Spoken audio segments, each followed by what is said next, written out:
Hello दोस्तों, welcome in JBL। यहाँ battle through the heavens के वीडियो नोवेल बेस पर आधारित है। तो ध्यान से सुने और जल्द से जल्द सब्सक्राइब कर ले जिससे आपको आने वाली नई वीडियो पहले मिल सके। तो आज हम बात करेंगे सीजन 6 में एपिसोड 32 के पार्ट 3 पे। अब आगे याओ शेंग ने लियूफी को अपनी तरफ से दिलासा दिया, जो इस हद तक चौंक गए थे कि उनका सुंदर चेहरा पीला पड़ गया था। याओ शेंग के सुकून देने वाले शब्दों को सुनने के बाद लियूफी की अभिव्यक्ति थोड़ी बेहतर हो गई। हालांकि वह अब भी थोड़ी डरी हुई और बेचैन थी। वे सुंदर आंखें धीरे धीरे धूल भरे अखाड़े से काले लगाए ठंडे और कठोर चेहरे वाले युवक की ओर मुड़ गईं। न जाने किन्हीं कारणों से उन जोड़ी आंखों में एक खोई हुई घृणा और एक अतिरिक्त बेचैनी के साथ साथ थोड़ा सा डर भी था। इन अकेडमी में उनका सबसे बड़ा स्पोर्ट लियू किंग था। हालांकि वर्तमान जियोयान ने एक भयावह ताकत प्रदर्शित की थी जो लियू किंग के साथ संघर्ष करने के लिए पर्याप्त थी। इसलिए इस समर्थन का प्रभाव सबसे कम हो गया था। इस महान समर्थन को खो देने के बाद उसे जियोयान के सामने किसी भी प्रकार का तिरस्कार प्रदर्शित करने का क्या अधिकार था। मैंने यह भी सुना है कि जियोयान के पास एक अग्निकमल तकनीक है जिसमें बहुत बड़ी ताकत है। हालांकि उस अफवाह के अनुसार ऐसा नहीं लगा कि इसमें इतनी बड़ी विनाशकारी शक्ति है ना? यान हाओ बुदबुदाया जब उसने उस अखाड़े को देखा जिसे मूल रूप से बर्बाद कर दिया गया था। उस समय जियोयान के पास केवल द डूशी की ताकत थी। अब जब वह डूलिंग वर्ग में आगे बढ़ गया है तो उसकी डू तकनीक की ताकत स्वाभाविक रूप से उसके साथ मजबूत हो जाएगी। लिन शियू हाँ मुस्कुराए, हालांकि उसकी आंखों में भी थोड़ी गंभीरता थी। यदि वह समय रहते बचाव नहीं कर पाता तो पहले उस अग्निकमल के हमले से उसके बल से भी गंभीर रूप से घायल होने की संभावना होती।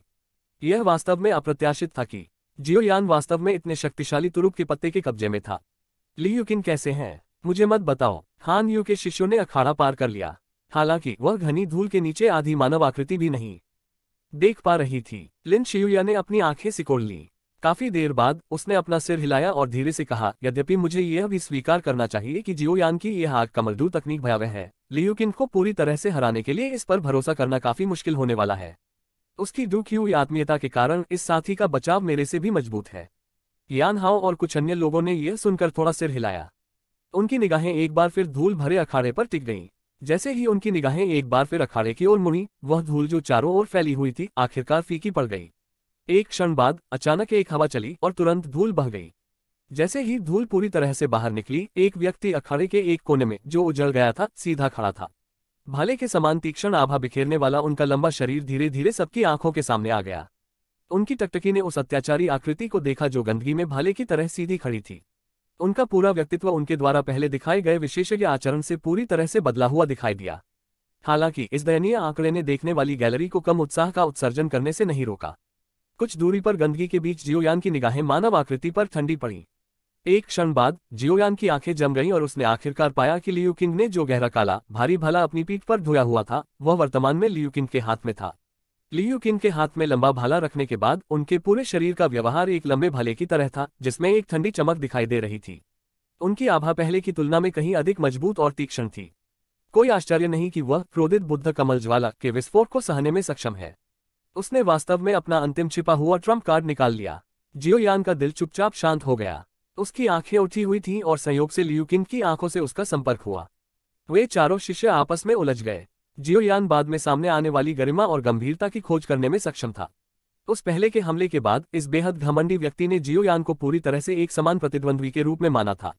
लियू किंग के हाथ में भारी भाला धीरे धीरे सभी की निगाहों के नीचे जियोयान की ओर इशारा कर रहा था। अखाड़े में एक नीची और गहरी आवाज गूंजी, तुम्हारी योग्यता है कि मैं पहाड़ को चीरता हुआ भाला चला सकूं। लियू किंग के ये शब्द निस्संदेह जियोयान की ताकत की स्वीकृति थे। उस भयावह हमले के बाद जो जियोयान ने पहले प्रदर्शित किया था, अखाड़े में एक भी व्यक्ति ऐसा नहीं था जिसे जियोयान की ऐसी योग्यता पर संदेह हो। अतः सारा अखाड़ा वास्तव में एक क्षण में ही शांत हो गया। अखाड़े के भीतर दूर से ही आमने सामने खड़े दो लोगों पर सभी की निगाहें ठहर गईं। जियोयान की मुट्ठी धीरे धीरे कस गई। उसके जोड़ों से स्पष्ट विस्फोटक ध्वनि सुनाई दी। इस समय लियू किंग की आभा जैसी तेज ब्लेड वास्तव में दबाव डाल रही थी। कोई बता सकता है कि कर्ट ने वास्तव में उसकी ताकत को उसकी सीमा तक पहुंचा दिया था। बाद की लड़ाई में लियू किंग के हमले पहले की तुलना में और भी भयानक और हिंसक होने की संभावना थी। Liu King mountain splitting spear का उपयोग करने वाले हैं। लंबे मंच पर लिन शियुया ने लियू किंग के हाथों में गहरे काले भारी भाले को देखते हुए धीरे से आह भरी। उन्होंने कहा, लियू किंग को इस हद तक मजबूर करने में सक्षम होने के नाते यह माना जा सकता है कि जियोयान को हारने पर भी एक शानदार नुकसान हुआ है। यान हाओ ने बगल में थोड़ा सा सिर हिलाया। लिन शियुया और उस ब्रूट फोर्स क्वीन जी यान के अपवाद के साथ यह संभावना थी कि लियू किंग को माउंटेन स्प्लिटिंग स्पीयर का उपयोग करने के लिए मजबूर करने की योग्यता वाला कोई और नहीं था। यह बात कुछ ऐसी थी जिसे यान हाओ के पास अपनी हड्डियों में गर्व के साथ स्वीकार करने के अलावा कोई विकल्प नहीं था। इतनी योग्यता भी उनके पास नहीं थी। हालांकि जियोयान ने शीर्ष 10 को बहुत महत्व दिया है। मुझे लगता है कि यह संभावना है कि वह इसे आसानी से नहीं छोड़ेंगे। हान यू ने अपनी भौहें बुनी और धीरे से जवाब दिया। लिन शियुया ने बोलते हुए फीकी हंसी हंसते हुए कहा, जब तक जियोयान के पास उस कमल की लॉर्ड तकनीक के अलावा एक मजबूत छिपा हुआ ट्रम्प कार्ड नहीं है, अन्यथा शीर्ष 10 की सूची में पहुंचना मुश्किल होगा। उनकी आवाज में कुछ खेदजनक स्वाद था। अब जब उसने जियोयान की प्रभावशाली ताकत देखी थी तो उसके दिल में भी लड़ने का इरादा आ गया था।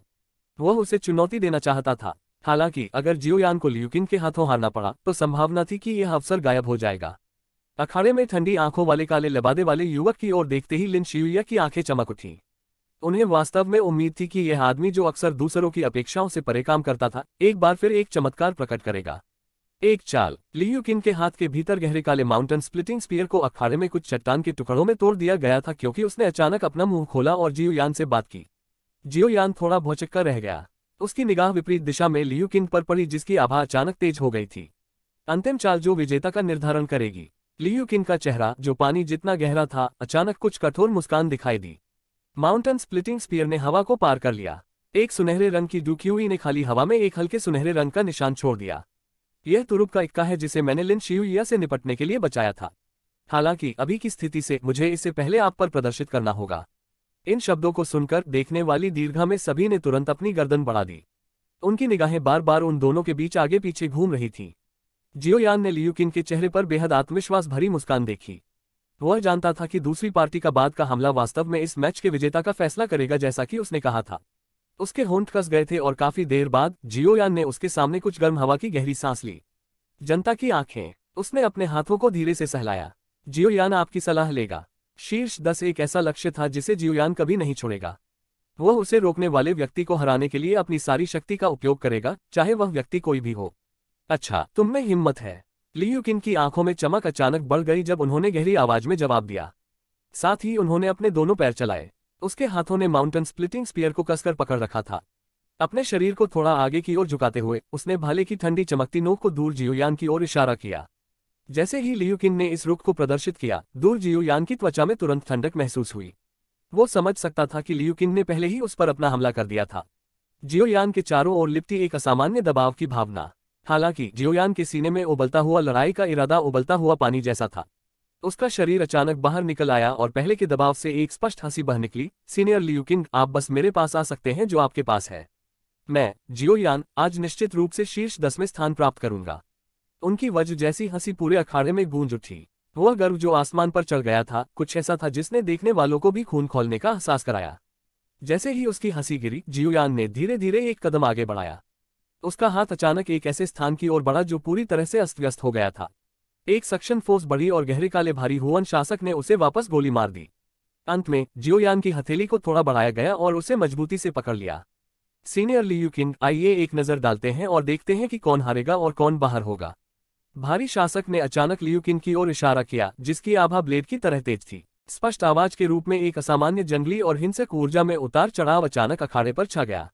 जिन लोगों ने इस लहर को सबसे पहले महसूस किया, वे जजों की सीटों पर बैठे बुजुर्ग थे। देखते ही देखते उनके भावों में अचानक परिवर्तन आ गया। उनकी निगाहें अचानक लगभग एक ही समय पर घूम गईं। अंत में वे उस काले वस्त्र वाले युवक पर रुके जो हाथ में भारी शासक लिए गर्व से अखाड़े में खड़ा था। उस जंगली और हिंसक लहर का स्रोत इसी जगह से था। दर्शक दीर्घा में बुजुर्ग एक दूसरे के आमने सामने थे। तुरंत उनका गला थोड़ा लुढ़क गया। यह ऊर्जा तरंग अग्निकमल की तुलना में कम से कम 2 गुना अधिक मजबूत थी, जिसमें पहले एक अत्यंत भयानक विनाशकारी शक्ति थी। यह साथ ही उसके पास कितने तुरुप के पत्ते हैं। इस समय वे बुजुर्ग अपनी ताकत के बावजूद एक परेशानी महसूस किए बिना नहीं रह सकते थे। हालांकि जियोयान की वर्तमान ताकत केवल एक डू लिंक की थी। स्टेडियम में कुछ बड़ों के अलावा उनमें से प्रत्येक ने खुद से सवाल किया और महसूस किया कि यह संभावना है कि उनमें से कोई भी जियो के साथ सामना करने पर सिरदर्द महसूस नहीं करेगा। यान की कभी न खत्म होने वाली शक्तिशाली डू तकनीकें। अखाड़े में तेजी से जंगली और हिंसक ऊर्जा की लहर के बाद खाली जगह से पदार्थ जैसी गर्म पीली लाल ऊर्जा के धागे अचानक बाहर निकल गए। अंत में इसने जियोयान के शरीर को ढक दिया और बेतहाशा घुमाया। इस पीली लाल ऊर्जा के घूमने के बाद एक जंगली हवा अचानक सामने आई और तुरंत सभी दिशाओं में बह गई। उस जंगली हवा की प्रचंडता ने जमीन पर मौजूद कुछ बड़ी चट्टानों को भी 2 बार लुढ़कने का कारण बना दिया। इस समय स्टेडियम में लगभग सभी ने जियोयान के अजीब बदलाव को देखा था। तुरंत कई स्तब्ध गजरों को गोली मार दी गई। सामान्य दृष्टि वाले कुछ छात्रों ने शुरुआत में कुछ भी नोटिस नहीं किया। हालांकि इन अकेडमी के भीतर उत्कृष्ट क्षमता वाले लोग शुरू में दंग रह गए जब उन्होंने जियोयान के शरीर के चारों ओर कोकून जैसी उग्रलाल ऊर्जा को देखा। उनके चेहरे तुरंत नाटकीय रूप से बदल गए। एक के बाद एक आने वाली शुआ शुआ की अनगिनत आवाजों के बाद लगभग सभी लोग सीधे अपनी अपनी सीट पर बैठ गए। उनके चेहरे सदमे से त्रस्त थे। क्लक यान हाओ की आंखें एक मरी हुई मछली की तरह चौड़ी थीं जब वह उस काले लगाए युवक को देख रहा था जो एक जंगली और हिंसक लाल रंग की ऊर्जा में लिपटा हुआ था। उसका गला थोड़ा लुढ़क गया। केवल एक क्षण बाद एक कर्कश आवाज जिसमें ठंडी हवा थी उत्सर्जित हुई है। वह यह है, क्या डू तकनीक है? किसी के लिए यह बताना संभव था कि जियोयान स्पष्ट रूप से असामान्य स्थिति के आधार पर पहले लौ कमल की तुलना में इस समय एक और भी भयावह डू तकनीक प्रदर्शित कर रहा था। एक और लिन शियुया के चेहरे पर लटकी स्पष्ट और उदासीन मुस्कान गायब हो गई। एक बेहद गंभीर और हैरान चेहरा अखाड़े को गौर से देख रहा था। वह भयावह ऊर्जा की लहर कुछ ऐसी थी कि उसे भी बेहद ठंड का एहसास हुआ। एक डू तकनीक जो प्राकृतिक ऊर्जा के उतार चढ़ाव का कारण बन सकती है, जिसे संभव होने के लिए कम से कम डी क्लास की आवश्यकता होगी। लिन शियुया ने हवा की एक गहरी सांस ली। उसने अपने सर पर दौड़ते दिल को दबाने की पूरी कोशिश की क्योंकि उसकी आवाज कुछ कठिनाई से बोल रही थी। डी कक्षा। जिस क्षण दो सरल शब्द उसके मुंह से निकले, एक उच्च हुआन और डी वर्ग में केवल एक स्तर की दूरी हो सकती है, लेकिन अंतर स्वर्ग और पृथ्वी की तरह ही था। अधिकांश जुबान वर्ग की डू तकनीकें अपनी ताकत को उजागर करने के लिए उपयोगकर्ता की व्यक्तिगत ताकत पर निर्भर करती हैं। हालांकि एक डी क्लास डू तकनीक पहले से ही विनाश जैसी विनाशकारी ताकत हासिल करने के लिए प्राकृतिक ऊर्जा पर भरोसा करने में सक्षम थी। एक व्यक्ति था और दूसरा स्वर्ग और पृथ्वी था। मूल रूप से दोनों के बीच कोई तुलना नहीं थी। औपचारिक रूप से कहें तो हुआन वर्ग डू कौशल काफी दुर्लभ हो सकता है। उनमें से कौन मजबूत रैंकिंग में प्रवेश कर सकता है और एक या दो प्रकार की हुआन क्लास डू तकनीकों के अधिकारी नहीं है। दूसरी ओर डी क्लास, वास्तव में ऐसा कोई नहीं था जिसने इसे प्रदर्शित किया हो। इस वर्ग की एक डू तकनीक न केवल दुर्लभ थी बल्कि इसका अभ्यास करना भी अत्यंत कठिन था। उस समय जियोयान को भी बहुत नुकसान उठाना पड़ा था जब याओ लाओ ने उसे बमुश्किल एक निम्न स्तर की महारत हासिल करने के लिए सिखाए जाने के बावजूद फ्लेम स्प्लिटिंग सुनामी का अभ्यास किया था। जब उन्होंने कुछ समय पहले 3000 लाइटनिंग मूवमेंट का अभ्यास किया था तो उन्हें अपने शरीर को हवा बिजली की ताकत से शुद्ध करने का जोखिम भी उठाना पड़ा था। अगर जियोयान के पास अपने शरीर की रक्षा करने वाली ग्रीन लोड स्कोर फ्लेम नहीं होती तो 3000 लाइटनिंग मूवमेंट के निम्न स्तर की महारत हासिल करने के बारे में भूल जाए, वह सबसे प्रारंभिक प्रवेश स्तर में भी प्रवेश नहीं कर पाएगा। इससे यह एक के लिए पर्याप्त था कि जुबान क्लास डू तकनीक और डी क्लास डू तकनीक के बीच भयावह अंतर को देखा जा सके जिसे दूर नहीं किया जा सकता था। याओ शिंग, आप सभी को क्या हुआ है? ऊंचे मंच के विपरीत दिशा में लियूफी याओ शिंग और उसके आसपास के अन्य लोगों से चौंक गए थे जो अचानक खड़े हो गए थे। उसकी सुंदर आंखें अखाड़े की ओर मुड़ गईं। हालांकि अपनी ताकत के साथ वह यह महसूस करने में असमर्थ थी कि जियोयान के शरीर के चारों ओर पदार्थ जैसी जंगली और हिंसक ज्वाला कितनी भयावह थी। जियोयान एक प्रकार की डी क्लास डू तकनीक का उपयोग करता हुआ प्रतीत होता है। याओ शेंग ने अचानक महसूस किया कि उसका गला बेहद शुष्क हो गया था। यहाँ तक उनकी आवाज भी बेहद अपरिचित हो गई थी। जिस क्षण चार शब्द डी क्लास डू टेक्निक उसके कान में घुसे, लियूफी का थोड़ा सा खुला छोटा मुंह तुरंत उसके चेहरे पर अभिव्यक्ति के साथ कठोर हो गया। काफी देर बाद ही उसने कांपते हुए काले लिबादे वाले युवक की ठंडी अभिव्यक्ति की ओर अपनी निगाहें डाली। हालांकि उसकी ताकत की तुलना याओ शेंग और अन्य लोगों से नहीं की जा सकती थी, लेकिन वह इस बात को लेकर बिल्कुल स्पष्ट थी कि डी क्लास डू तकनीक कितनी भयानक है। चचेरा भाई से ही जीतेगा। लियूफी ने अपने शरीर को सीधा किया और एक सवाल पूछते हुए मुस्कुराए। हालांकि वह मुस्कान बेहद जबरदस्त थी, यहाँ तक उन्हें खुद भी लगा कि यह बेहद फेक है। याओ शेंग, जो हमेशा लियू किंग में बहुत विश्वास व्यक्त करते थे, इस समय शांत हो गए थे। डी क्लास डू तकनीक, इन चार शब्दों का जो अर्थ था वह एक भारी चट्टान की तरह था जो उसके दिल पर दब गया, जिससे उसकी सांसें भी थोड़ी खुरदरी लगने लगीं। याओ शेंग, जो अखाड़े में काले लिबादे वाले युवक को घूर रही थी, वास्तव में थोड़ा पछतावा दिखा रही थी। उस समय जब उसका जियोयान के साथ विवाद हुआ था तो जियोयान एक ऐसा व्यक्ति था जिसने अभी अभी डू लिंक कक्षा में प्रवेश किया था और एक नया छात्र था जिसके पास मजबूत रैंकिंग में प्रवेश करने की योग्यता भी नहीं थी। हालांकि यह नया छात्र जिसने उसे बहुत तिरस्कार और घृणा का अनुभव कराया था, वर्तमान में कई मजबूत लोगों से आगे निकल गया था और मजबूत रैंकिंग पर चढ़ गया था। इससे पहले उसने अपने बेहद घमंडी बड़े चचेरे भाई को अपने trump card mountain splitting spear का उपयोग करने के लिए मजबूर किया था। उसके बाद जिस डी क्लास डू तकनीक का वह प्रदर्शन कर रहे थे, उसने आखिरकार लियूफी के समर्थन को पूरी तरह से कुचल दिया था, जब तक कि यह बेकार नहीं हो गया था। इस व्यक्ति का सामना करते हुए, जो मूल रूप से लियूफी के अहंकार के साथ भी कभी भी अपने दिल में अपराजय किंवदंती को हरा सकता था, वह मदद नहीं कर सकती थी लेकिन कुछ पछतावा महसूस कर रही थी। उसे पछतावा हुआ कि उसे इस भयावह साथी के साथ संघर्ष में क्यों आना पड़ा। बेशक इस चरण तक विकसित होने के साथ पछतावा बेकार था। अखाड़े में डू तकनीक धनुष पर तने हुए तीर की तरह थी। चीजों को घुमाने के लिए पहले से ही थोड़ी सी जगह नहीं थी। जियो यान को नहीं पता था कि उसने अनगिनत लोगों के दिल को झकझोर कर रख दिया था, क्योंकि उसने दूर तकनीक का प्रदर्शन करना शुरू कर दिया था। इस समय उसकी टकटकी अभी भी दूर लियूकिन पर बिना पलक झपकाए घूर रही थी, जो उसकी ओर माउंटेन स्प्लिटिंग स्पीयर की ओर इशारा कर रहे थे। जिस क्षण जियो यान के शरीर पर उग्र गर्म जंगली हिंसक ऊर्जा दिखाई दी, लियूकिन की आंखें तुरंत पिनहोल के आकार तक सिकुड़ गईं। अपने अनुभव के साथ वह स्वाभाविक रूप से यह पहचानने में सक्षम था कि यह किस प्रकार की ऊर्जा का प्रतिनिधित्व करती है। हालांकि लड़ाई के इस बिंदु तक पहुंचने के बाद वह केवल अपने भाले को घुमा सकता था और हमला कर सकता था, भले ही विरोधी जियोयान की ताकत अचानक उस तक पहुंच गई हो। डू वैंग वर्क का उनके चरित्र ने उन्हें झुकने नहीं दिया। यह विशेष रूप से तब था जब उनका प्रतिद्वंद्वी वास्तव में नया छात्र था। उनके सीने में दबी एक चितकबरी हवा एक लंबी सांस के साथ बाहर निकल गई। लियूकिन के शरीर से धीरे धीरे एक शक्तिशाली पीली सुनहरी चमक निकली। वह तेज नेत्रों को भेदने वाला तीव्र प्रकाश चकाचौंध करने वाले सूर्य के समान था, जिससे हर कोई उसे सीधे देखने से डरता था। इसके अलावा एक अत्यंत तेज भाले की नोक और हवा उस चमक के भीतर से निकली। जियोयान की डरावनी डू तकनीक का अचानक इस्तेमाल होने पर भी लियूकिन ने अपने रुख का प्रदर्शन करने के लिए अपनी कार्रवाई का इस्तेमाल किया। इसके अलावा वह यह भी स्पष्ट रूप से समझ गया था कि अगर जियोयान सही मायने में डी क्लास डू तकनीक को नियंत्रित करता है, तो भी वह निश्चित रूप से अपनी पूरी ताकत प्रदर्शित करने में असमर्थ होगा। इसके अलावा उनका यह अंतिम तुरुप का पत्ता कुछ ऐसा था जिसका उन्होंने कई वर्षों तक अभ्यास किया था, और एक सजातीय डू क्यूई के साथ समन्वय करके लियूकिन का मानना कि इसकी ताकत निश्चित रूप से जुबान वर्ग की डू तकनीकों के वास्तविक शिखर तक पहुंचने में सक्षम होगी। उन्हें डी क्लास डू तकनीक से टकराने का जरा सा भी डर नहीं लगा। इसके बजाय इसने उसके शरीर में खून की प्यास जगा दी थी। आज वह सभी को यह बताना चाहता था कि जुबान वर्ग की डू तकनीक के लिए अभी भी एक मौका था कि वह डी क्लास डू तकनीक से मुकाबला कर सके। उसकी आंखों में एक चमक हिंसक रूप से चमक उठी। जैसे जैसे असली महान लड़ाई नजदीक आई, लियूकिन ने महसूस किया कि इस समय उनके पूरे शरीर का खून उबलना शुरू हो गया था। इस तरह की भावना वह थी जिसे उसने लंबे समय से महसूस नहीं किया था। यह कुछ ऐसा था जो तभी सामने आया था जब वो लिन शियुया से लड़ रहा था। हाँ, जियोयान आओ, मुझे देखने दो कि आज कौन विजयी होगा। एक अतुलनीय दबंग आभा लिए हुए एक हार्दिक जोरदार हंसी ने पूरे अखाड़े को भर दिया। अखाड़े में माहौल को तब तक धकेला जब तक कि वह एक उच्च ज्वार तक नहीं पहुंच गया। ऊंचे मंच पर हर कोई इतना उत्तेजित था कि उनके भाव लाल हो गए थे। उनमें से कुछ जिनका आत्मनियंत्रण थोड़ा कम था, खड़े होने और अखाड़े की ओर अपनी पूरी ताकत से जोर से चिल्लाने से नहीं रोक सके। वरिष्ठ लियूकिन, जियोयान निश्चित रूप से शीर्ष 10 स्थान चाहता है। काले लबादे वाले युवक ने अचानक सिर उठाया। लियूकिन की इस दबंग आभा के तहत उन्हें जरा सा भी डर महसूस नहीं हुआ। उनका शरीर भाले की तरह सीधा था और अत्यंत प्रभावशाली दिखाई देता था। ठीक है, ऐसे में मैं देखना चाहता हूं कि आपकी ताकत में इतनी योग्यता है या नहीं। चमकदार सुनहरी रोशनी तेजी से मजबूत होती गई। अंत में इसने लियूकिन के पूरे शरीर को अपने भीतर लपेट लिया। केवल वह वज्र जैसी हंसी एक विशाल और शक्तिशाली तरीके से उत्सर्जित हुई थी।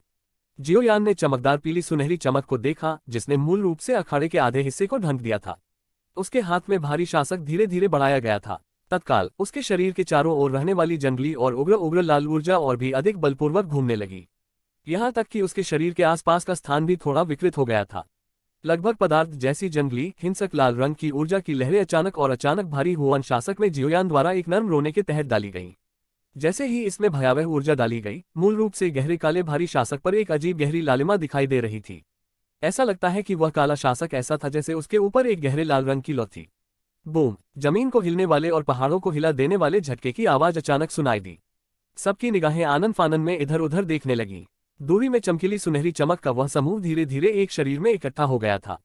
जैसे ही उसके पैर एक विशाल चट्टान पर गिरे, विशाल चट्टान तुरंत मुक्त हुई ऊर्जा के तहत पाउडर के ढेर में टूट गई।